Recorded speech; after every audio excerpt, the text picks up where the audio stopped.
On va commencer. Bonjour à tous.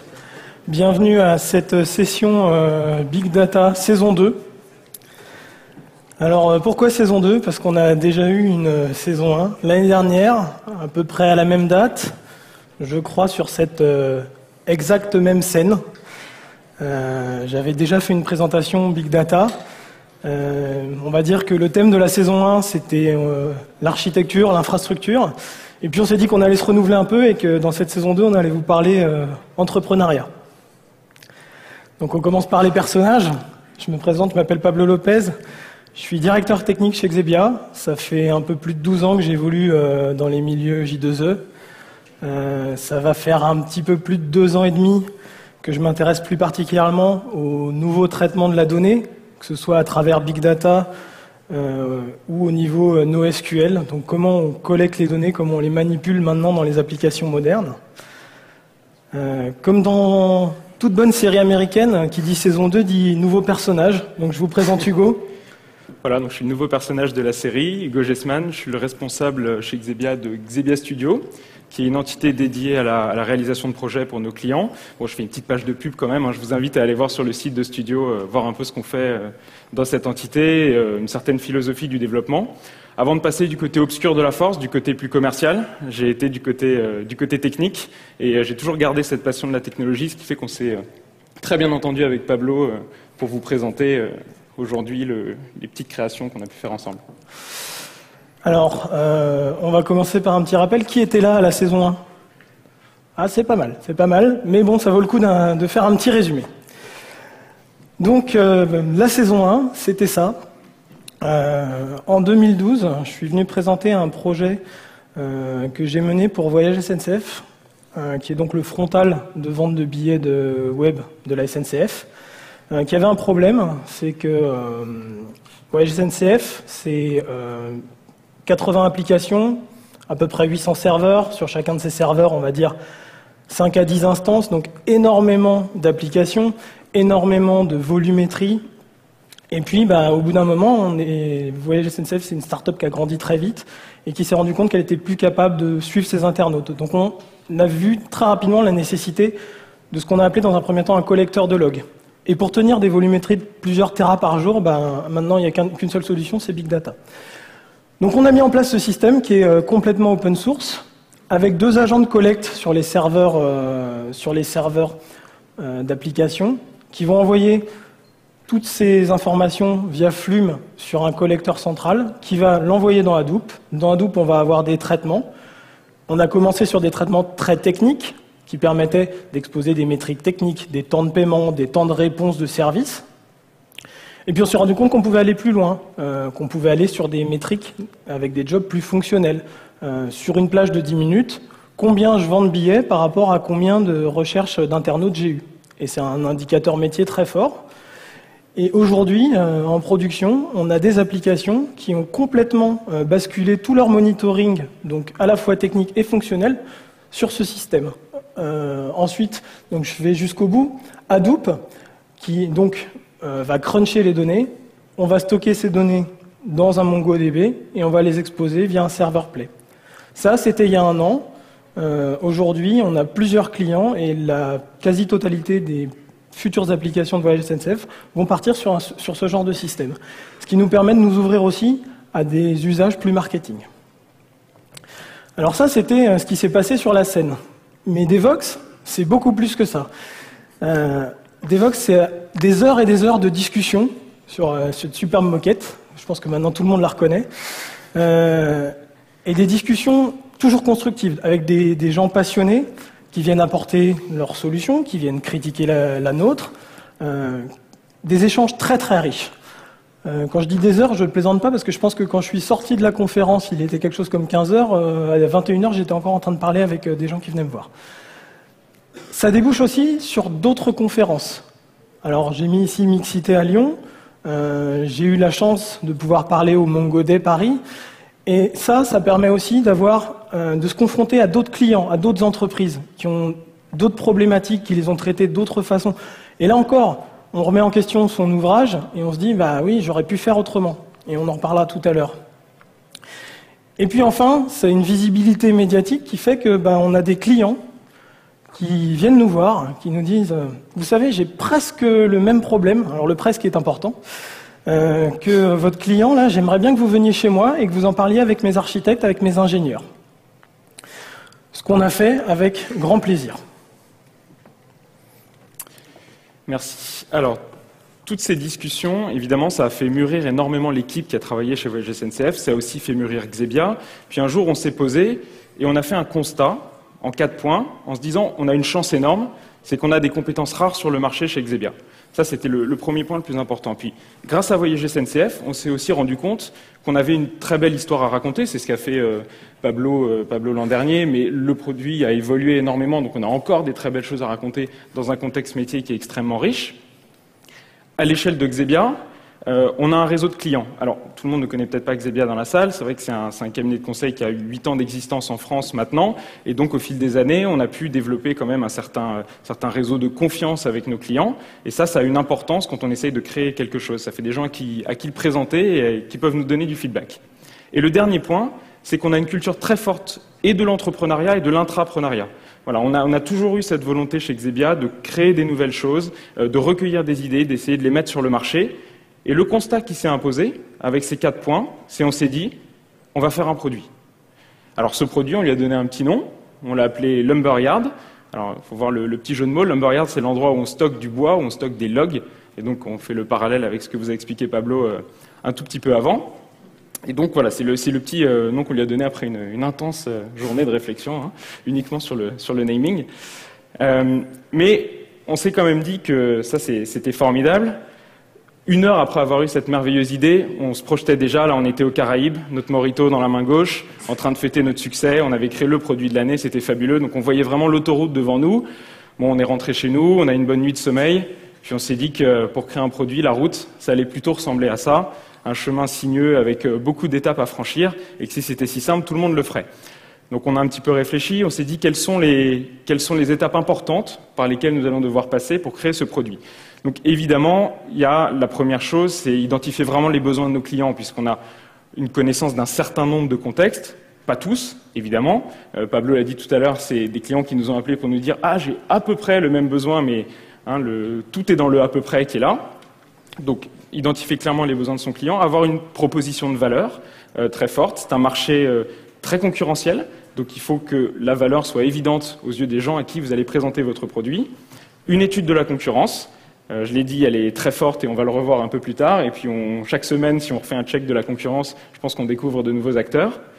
Le modèle économique, évidemment. Nous, on a une culture, on vient du conseil. On n'est pas éditeur de logiciels, même si une partie de Xebia l'est, mais c'est pas forcément notre culture. Donc on a dû créer un modèle économique qui était adapté à la vente d'un produit dans ce domaine, et évidemment mesurer les investissements qui allaient être nécessaires pour développer le produit. Le premier point, c'est évidemment le produit, puisque c'est quand même ce qu'on va vendre. Et là, je vais repasser la main à Pablo. Donc, en partant de notre expérience chez Voyage SNCF, on a réfléchi, puis on a recodé des choses. Donc, je vais vous les présenter en 3 points. Donc, on a d'abord tout ce qui est stockage. On a continué à s'appuyer sur FlumeNG. Sur Flume, pardon. C'est un produit qui nous a donné entièrement satisfaction, aussi bien au niveau des volumétries que de sa maintenabilité et de son extensibilité.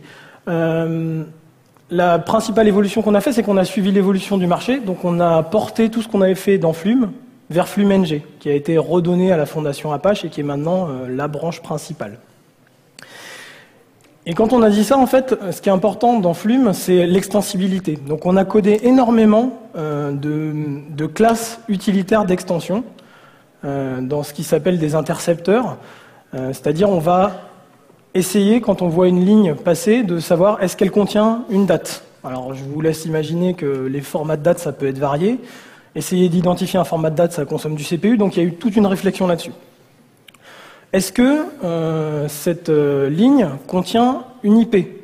Alors comme ça a l'air idiot, mais une IP dans une application de sécurité, c'est critique. Me dire que telle IP essaye de me bombarder et envoie 100 000 lignes secondes, c'est super important.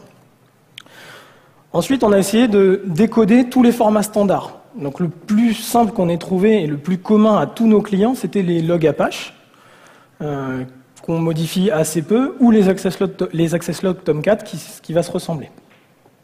Donc voilà, tout ça, on a fait un certain nombre de classes utilitaires, et puis quelque chose d'important et qui découle directement des discussions qu'on a pu avoir ici et des conférences auxquelles j'ai pu assister, c'est finalement une évolution vers un deuxième stockage. Donc on avait notre stockage Hadoop, on le garde, il est très bien, il est robuste, on peut stocker 1 an de données dedans, on va faire des map reduce sur des terras de données, super.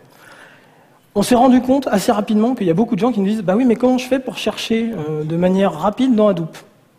Je sais pas, on fait un petit job, on fait un espèce de grep. Ce qu'il faut savoir, c'est que dans Hadoop, quand on lance un job, déjà, à la base, on attend 1 minute. Donc quand on avait des utilisateurs qui étaient habitués à stocker leur log dans une base Oracle, tant que leur base faisait pas 3 Tera, une requête SQL, c'est quelques millisecondes. Donc on nous a dit, bah, Hadoop c'est pourri, ça tient pas la charge par rapport à Oracle. Ok, soit. Donc c'est une contre-vérité, on le sait. Maintenant, il fallait trouver un stockage quand même un petit peu plus intelligent que de la base de données relationnelle. Finalement, c'est qu'un gros paquet de logs. Hein.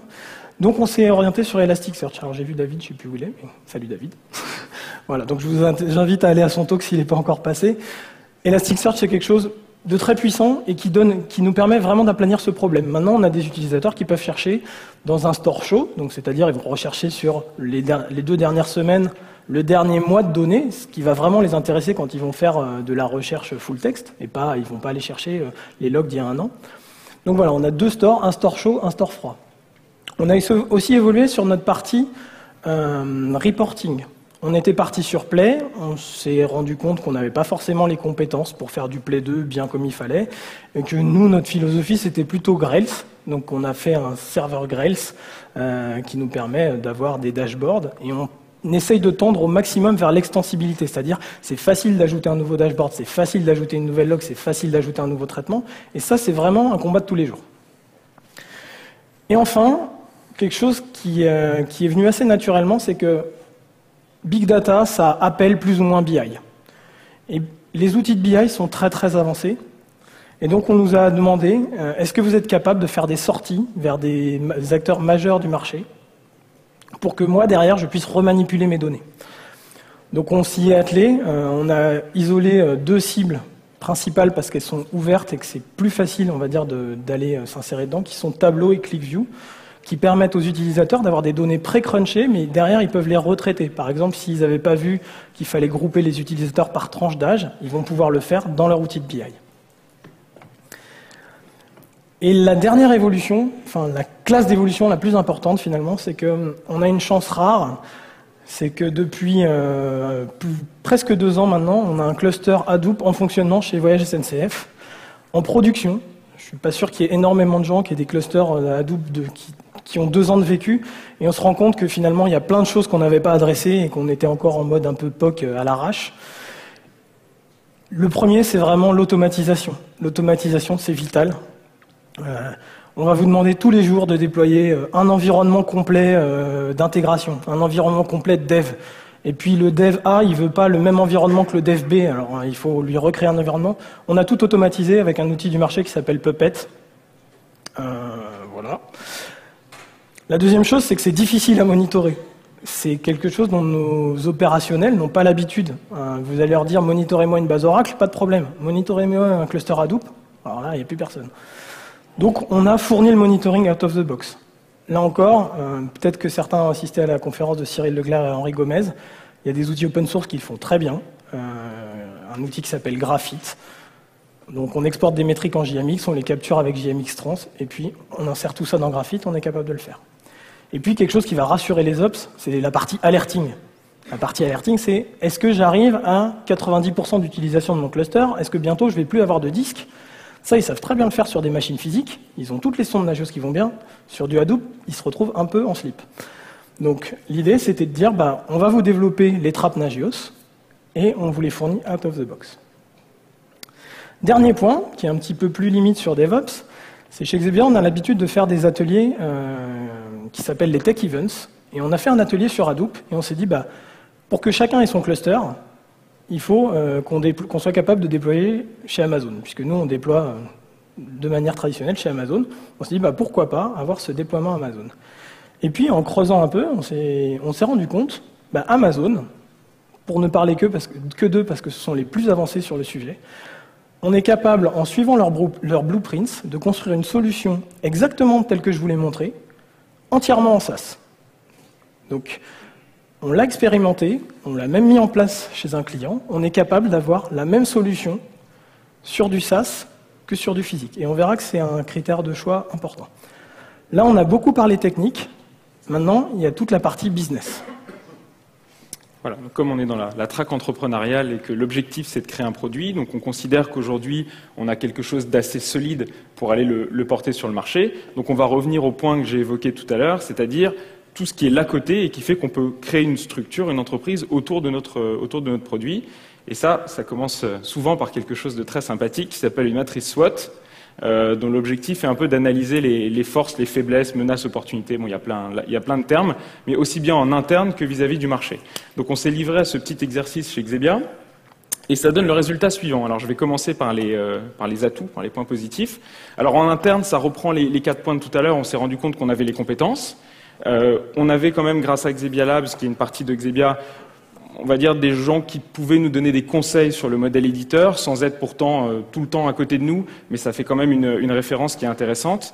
Le positionnement de Xebia au niveau de la technologie et un peu de la place française. Le carnet d'adresses qui peut nous aider, parce que c'est toujours sympathique de pouvoir appeler un client et lui dire voilà, on est en train de monter quelque chose, est-ce que je peux te le présenter, est-ce que tu peux me dire si c'est pertinent, si c'est pas pertinent dans ton contexte, et d'avoir du feedback. Et ça rejoint ce dernier aspect qui est très très très très fort chez nous, c'est cette culture entrepreneuriale et très lean startup, c'est-à-dire qu'on a eu la volonté d'avoir le go-to-market le plus rapide possible pour présenter notre produit, pour recueillir du feedback, pour mettre des métriques en place pour gérer ce feedback et le faire évoluer au fur et à mesure. Donc tout ça, je le place au rang des atouts en interne. Du côté des faiblesses, on reste une petite société, enfin, société de taille moyenne de 80 personnes en France. Donc, on n'a pas la capacité de mobiliser comme ça, en claquant des doigts, 10 personnes qui vont pouvoir bosser sur le produit. C'est même un euphémisme, tu vois, quand on arrive à avoir Pablo, on est déjà content. donc, clairement, la disponibilité des ressources. Et un dernier point très très important, le manque de compétences métiers. Aujourd'hui, on est dans une conférence tech, c'est normal, on parle énormément de big data sur les aspects tuyauterie. On occulte un peu toute la partie métier, toute la partie use case. Et aujourd'hui, sans cette partie-là, on ne peut rien faire. Et ça va être un peu un des constats qu'on va faire plus tard dans cette présentation. À l'échelle du marché, on le sait, il y a un buzzword, big data, on l'entend partout. On est convaincu que derrière le buzzword, il y a quand même une réalité, il y a des vraies choses à adresser, il y a cette masse informe de données inexploitées où il faut qu'on fasse quelque chose. Donc ça, il y a un marché qui est très porteur et c'est évidemment un atout quand on construit un produit. Et à côté de ça, il y a un besoin de produits scalables à coût réduit. Tout le monde n'a pas les moyens de s'acheter de l'exadata. Ça coûte un peu cher. Voilà. Puis quand il n'y a plus de place, il faut en racheter un. Ça coûte encore plus cher. Donc là, clairement, on propose une solution qui est scalable à moindre coût. Au niveau des faiblesses sur le marché, donc des menaces plutôt, il y a une concurrence qui est débridée. Aujourd'hui, quand on suit un peu les news aux États-Unis, nous, on réfléchit, on se dit, tiens, on va investir 20, 30 000 euros, 50 000 euros. Bon, on ouvre son TechCrunch et puis on voit, ils ont levé 80 millions de dollars. Bon, on va faire ce qu'on peut.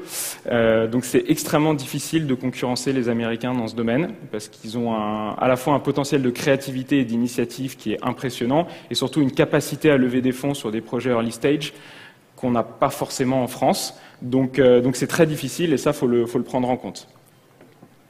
On va revenir un tout petit peu sur les sources de revenus et de dépenses d'un éditeur de logiciels. Donc c'est assez basique, mais je les rappelle parce que ça a une importance pour la suite. Clairement, le support et la maintenance, c'est-à-dire avoir du récurrent. Quand on est éditeur de logiciels, on a besoin de s'assurer un certain chiffre d'affaires au 1er janvier qui va être apporté par le support et par la maintenance. On peut vendre du conseil autour d'un produit. Il y a plein de modèles là-dessus. Les droits d'utilisation, donc la licence. Et éventuellement, si on a un réseau de distributeurs, ça marche beaucoup pour des sociétés étrangères qui vont avoir des réseaux de distributeurs et qui vont toucher évidemment sur ces distributions, ce qui est logique. Les postes de dépenses, le développement du produit, évidemment, le support et la maintenance, avoir des équipes capables d'assurer ce support et cette maintenance, et tout ce qui est fonction transverse, donc le commerce et le marketing. Un point très important pour nous, c'est l'open source. On a grandi dans une culture de l'open source. On ne pouvait pas imaginer faire un produit qui n'est pas en lui tout ou partie en open source. Voilà, donc ça, c'est vraiment capital pour nous. C'est une question de culture et de philosophie. Et donc, on a été chercher un business model qui est adapté à celui de l'open source.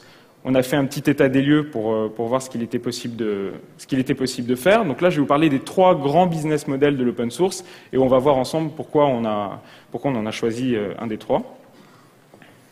Alors, le premier business model qu'on a dans le domaine, c'est de faire uniquement du support. C'est-à-dire que l'objectif, c'est qu'on va garantir le bon fonctionnement d'un produit qui est en constante évolution. On a une seule version du produit, un seul repo de source, le produit peut être téléchargé librement, peut être déployé librement. Par contre, il faut le vendre, son support. Ce n'est pas forcément évident. Donc l'écueil un peu de ça, c'est que si on a un produit qui est d'une qualité incroyable, ce qui est quand même le but quand on fait un produit, les gens vont se dire j'ai pas besoin de support, super qualité. Donc on va cibler finalement que des clients institutionnels qui, on le sait, ne pourront pas se permettre de partir sans support. Voilà, les grands groupes aujourd'hui n'investissent pas dans une solution open source sans être sûr que derrière ils pourront avoir un support. Donc c'est une grosse cible à l'échelle française évidemment, mais ce n'est pas forcément notre ambition. Ça c'est un modèle qui est adopté par Nuxeo par exemple.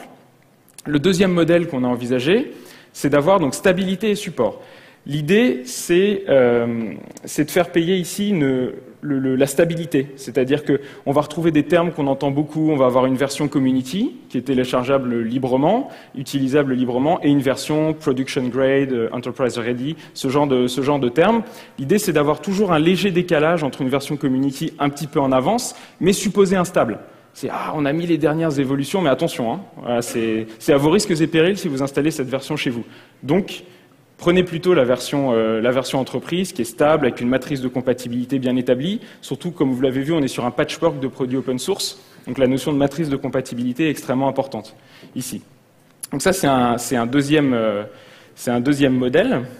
Alors l'enjeu de ce modèle, c'est clairement avoir une version community qui est quand même suffisante pour faire quelque chose. Parce que parfois on se retrouve avec des versions community, mais le moment où on veut faire quand même un projet à échelle réelle, on est bloqué et on doit être obligé de prendre la version support. Enfin bon, c'est un peu compliqué. Donc il faut une version community qui séduit les gens, qui permet de diffuser le produit, et une version support après qui rassure, en quelque sorte.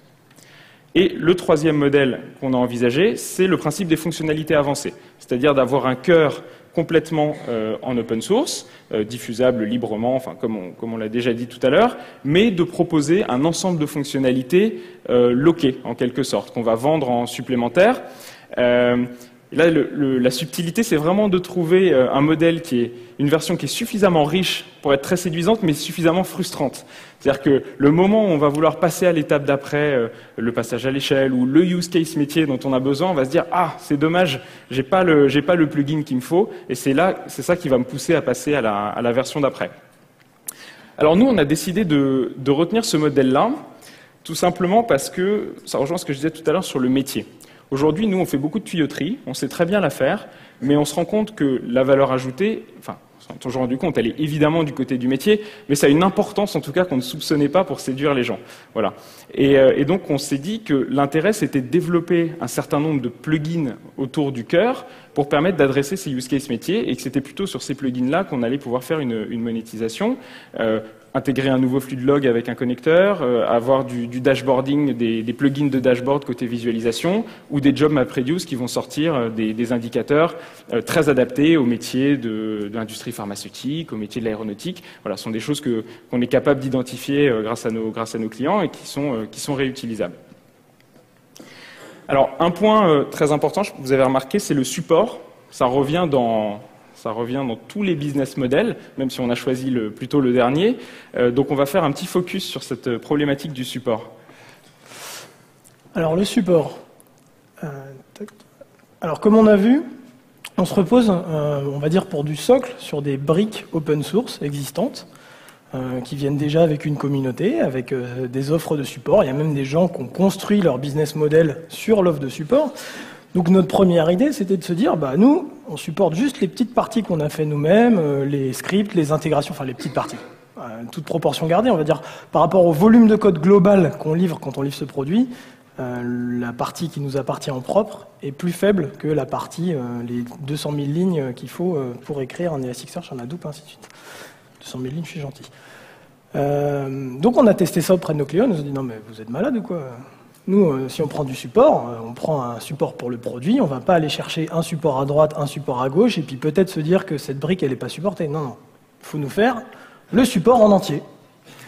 Alors le support en entier, ça veut dire être capable d'aller creuser dans le code source d'Hadoop. Alors on y a été des fois, hein, mais on va dire que le jour où on nous soumet un bug critique sur la 2.0.1 de Hadoop, ça va nous prendre peut-être quelques mois et on ne sait pas exactement comment on va évaluer notre rentabilité. Parce que s'il nous faut 3 mois pour corriger un bug, alors que derrière on a des gens comme Cloudera et ainsi de suite qui ont des armées de développeurs, qui ont engagés à prix d'or tous les principaux committeurs des projets open source, en toute proportion gardée, en restant modeste, on ne va pas y arriver, quoi. Donc on était un peu dans l'impasse, donc on s'est posé la question de se dire, bah ok, il faut nouer des partenariats avec ces gens-là et puis proposer un espèce de support intégré. Et pour l'instant, ça reste un gros point d'interrogation, on n'a pas avancé sur ce sujet et ça nous donne un peu mal à la tête. Donc ces gens-là, c'est qui? Bah, finalement, ces gens-là, c'est un peu nos concurrents, quelque part. On va avoir la famille, ce que j'ai appelé les pure players. C'est ceux qui ont construit leur business model autour de notre socle, de ce que nous on appelle notre socle. Donc c'est des gens comme Cloudera, Hortonworks et Mapper qui proposent des distributions Hadoop, proposent du support avec, proposent des outils de monitoring. On a été très embêtés quand Cloudera a dit bah, finalement le Cloudera Manager, je ne le limite plus en nombre de nœuds, je le donne à tout le monde et puis je l'améliore avec du monitoring et puis vous allez faire du déploiement automatique. Ah bah c'est dommage, nous on l'avait codé dans nos scripts Puppet, ça marchait bien, mais bon là, on a du mal à rivaliser. On a un certain nombre de projets open source et payants qui sont partis du même constat que nous. On a besoin de faire du log management en ce moment. Toutes les organisations ont besoin d'en faire et on a besoin d'aller creuser dans ces données. Donc on va dire c'est Greylog et Logstash, et puis le succès phénoménal qu'on sait pour Splunk. Donc on a deux modèles qui s'opposent complètement, avec une communauté qui essaye de développer deux produits qui ont leurs défauts et leurs qualités et leurs défauts, et puis Splunk qui écrase tout, mais qui, dès qu'il faut passer à la caisse, là, on n'a plus que les yeux pour pleurer. Et il y a une troisième famille qui a émergé, c'est la famille des services cloud. Donc Splunk, encore eux, qui s'est dit bah ouais, on est très fort chez nous, mais faut qu'on propose une version SaaS. Donc ils ont proposé Splunk Storm, et puis on a Peppertrail et Logly, qui sont des services de gestion de vos logs dans le cloud. Donc clairement, nos concurrents directs, ce ne sont pas les pure players, ce sont les services on-premise et puis les services cloud. Du coup, découle naturellement pour nous la question, qu'est-ce qu'on fait? Nous, on fait quelque chose on-premise ou on fait quelque chose dans le cloud? On sait qu'on peut leverager la puissance d'Amazon. On l'a vu, on l'a testé chez nos clients. Donc, si on commence par ce qu'on sait faire, du on-premise, on sait faire. On l'a fait chez VSCT, on a tous les outils pour aller installer un logiciel complet. Notre client, il est rassuré, ça ne sort pas de son SI, les données sont toujours dans son SI, c'est toujours lui qui les administre, il a la main complètement sur ses infrastructures, ses SLA ne vont dépendre que de lui, ce genre de choses. L'énorme défaut de ce modèle, pour le client, c'est qu'il va falloir qu'il ait des admins. Et alors, des admins, autant des admins Oracle, vous en avez à l'appel, des admins Hadoop, c'est plus rare comme compétence. Il va falloir donc avoir tout un nouveau métier, un nouveau pan. Je pense que pas mal d'entre vous l'ont expérimenté. Dès qu'on rentre une base de données, dès qu'on rentre un produit un petit peu nouveau, une base de données qui n'est pas relationnelle, ce genre de choses, on a quand même des résistances. On a des gens qui sont très bons dans leur domaine, et donc ils vont se mettre à freiner un petit peu. Donc là, déjà, on a une première résistance. Et puis, de notre côté, à nous, en tant qu'éditeur logiciel, avoir ce logiciel qui est finalement déployé chez un client, ça veut dire gérer une politique de mise à jour, gérer... est-ce qu'on peut prendre la main sur ces serveurs? Est-ce que je suis obligé d'envoyer un consultant se déplacer, et ainsi de suite? Il y a quand même quelque chose là qui nous met un peu mal à l'aise. Alors, la solution, c'est... ce qui est porteur en ce moment, c'est le cloud. Faisons du SaaS. Et le SaaS, bon, des gros avantages. on a une puissance illimitée. On l'a testé sur Amazon, puisque vraiment ils ont ce qu'ils ont appelé Elastic MapReduce, qui est un Hadoop on demand. La puissance, vous pouvez mettre autant de machines que vous voulez. Je pense qu'il faudra imaginer l'use case avant d'arriver à saturer les capacités. On a quelque chose de très avantageux pour les clients, c'est une tarification au robinet. C'est-à-dire que les clients ne vont payer que quand ils utilisent le service. Donc imaginez, vous avez besoin de construire un rapport mensuel. Finalement, vous créez votre cluster Hadoop au moment où vous générez votre rapport. Extrêmement intéressant. Et en plus, pas d'ops. Tous les ops, entre guillemets, sont gérés dans le cloud. Mais ça a aussi ses défauts. Déjà, on a une énorme résistance. Données, cloud, ça ne marche pas bien ensemble. En France, on hésite énormément à déplacer ces données sur le cloud, même si on a la garantie qu'elles seront en Europe et donc pas soumises au Patriot Act. Il y a une résistance de toutes les DSI. Je ne pense pas qu'il y ait beaucoup de DSI qui disent « Allez, on met toutes nos données critiques dans le cloud ». Ça, c'est la première chose. La deuxième chose, c'est qu'on parle de big data. Donc big data, ça veut dire que je vais sortir des gros volumes de mon SI et je vais les envoyer dans le cloud. Donc des problèmes de bande passante, de tuyauterie, de temps d'upload. Ça crée des nouveaux problèmes. Donc, et puis la dernière chose qui finalement était quasiment la plus bloquante pour nous, c'est côté éditeur, c'est apprendre un nouveau métier. Je deviens opérateur cloud. C'est-à-dire que j'ai des gens qui sont capables d'administrer mon système Amazon ou OVH ou que sais-je, tous les jours. J'ai des ops. Actuellement, on a des gens qui sont très bons en DevOps, mais ça reste des gens DevOps chez Exebia. On n'a pas d'opérationnels qui vont se faire réveiller la nuit parce que le serveur alpha, bêta, oméga est tombé. C'est un nouveau métier. Alors, je vous ai laissé pas mal de points en suspens. Pourquoi ? Parce que comme ce célèbre coureur chinois dont je ne vais pas écorcher le nom, on a tout fait vraiment depuis 6 mois pour être prêt, pour dire aujourd'hui on a un produit et on vient vous le présenter. Malheureusement, on a franchi pas mal de haies, on a tranché pas mal de choses, mais on est un petit peu au milieu du gué. Si on reprend nos points forts, on a encore un avantage technologique. Et puis, on a l'expérience d'avoir opéré ce système pendant plus de 2 ans en prod, donc on sait ce que c'est.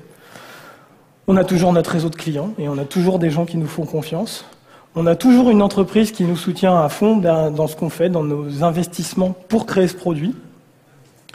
En plus, on s'est donné une étude d'opportunité sérieuse, parce que là, on vous a mis que quelques slides, mais il y a plusieurs pages et plusieurs réunions de plusieurs heures qui ont suivi. Et puis, on a un produit qui est plus mûr. Ça, c'est sûr. On a fait évoluer, on a pris du feedback et on a quelque chose qui maintenant commence à ressembler à quelque chose de vendable. Malheureusement, pourquoi on s'est arrêté au milieu du gué ? C'est notre avance technologique, elle n'est pas assez forte face à la concurrence.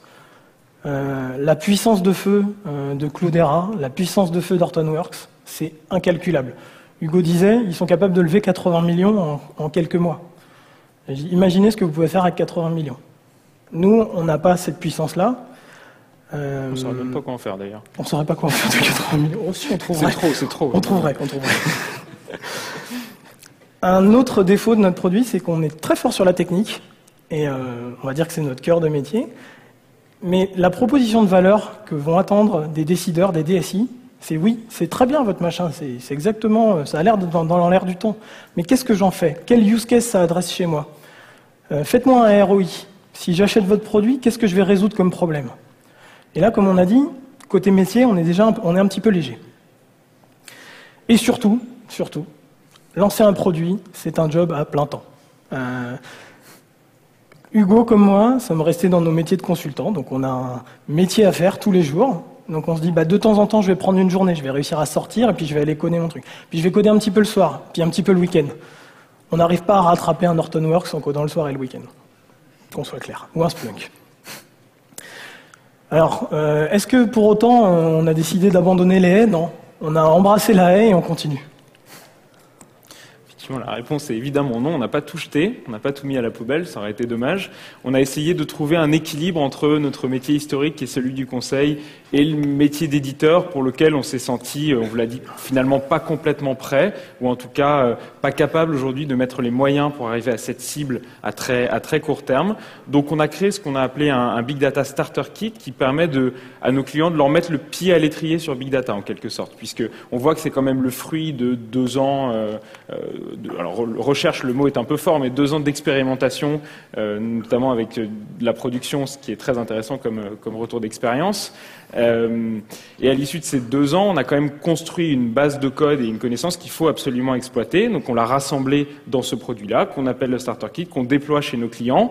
On n'a pas de problématique de maintenance, on n'a pas de problématique vraiment de packaging produit. On fait de l'accompagnement. Finalement, on serait plus dans un modèle où notre source de revenus est le conseil avec une base technologique. Voilà. Donc, on fait un accompagnement pour former les gens de nos clients sur ces technologies-là, en leur apportant quand même une base très importante au début qui leur évite de refaire tout le chemin que nous, on a parcouru. Et c'est ce qui nous semble aujourd'hui être un bon équilibre. Le dernier point, et c'est... On n'a pas perdu quand même nos idées, hein. On a toujours envie d'aller vers ce modèle éditeur, même si maintenant on sait ce qu'il faut faire pour y arriver. Donc c'est peut-être ça le plus frustrant, on sait, mais il faut se donner les moyens. C'est clairement aller vers le métier. Parce que aujourd'hui, ça on fait. C'est complexe, c'est pas à la portée de tout le monde, mais bon, on y arrive. Très bien, on arrive, comme le disait Pablo, à convaincre des DSI en allant les voir, en disant c'est formidable, regardez, c'est dans l'air du temps, on est capable de faire ça ensemble. Puis après, les DSI, eux, ils vont voir leur direction générale et ils vont leur dire ah oui, alors là, il faut mettre X dizaines de milliers d'euros pour investir dans un système Big Data. Les autres en disent ouais, super, enfin moi j'ai un outil de BI que je paye déjà une fortune, ça marche très bien, ça me donne les stats que je veux, je comprends pas quoi. Prouvez-moi la valeur ajoutée de votre système. Et donc l'essentiel du travail, c'est vraiment aujourd'hui d'aller creuser, d'aller identifier des problématiques métiers qu'on va pouvoir résoudre avec Big Data. Et c'est un peu enlever les œillères et se dire, bon, avant on pensait que ce n'était pas possible pour des raisons technologiques, maintenant ces barrières elles ont sauté. Donc c'est à nous vraiment d'aller trouver les bons use cases pour apporter de la valeur. Et notre produit, on sait que sa valeur ajoutée, elle sera non pas sur la technologie, qui est finalement nécessaire mais complètement insuffisante, mais elle sera sur ces use cases métiers. Et pour ça, on vous donne rendez-vous l'année prochaine, le 28 mars 2014. J'ai vérifié, c'est pas le week-end, hein, j'ai quand même checké avant, dans la même salle. Et j'espère qu'à ce moment-là, on pourra vous présenter un produit beaucoup plus abouti et à la hauteur de nos ambitions. Merci.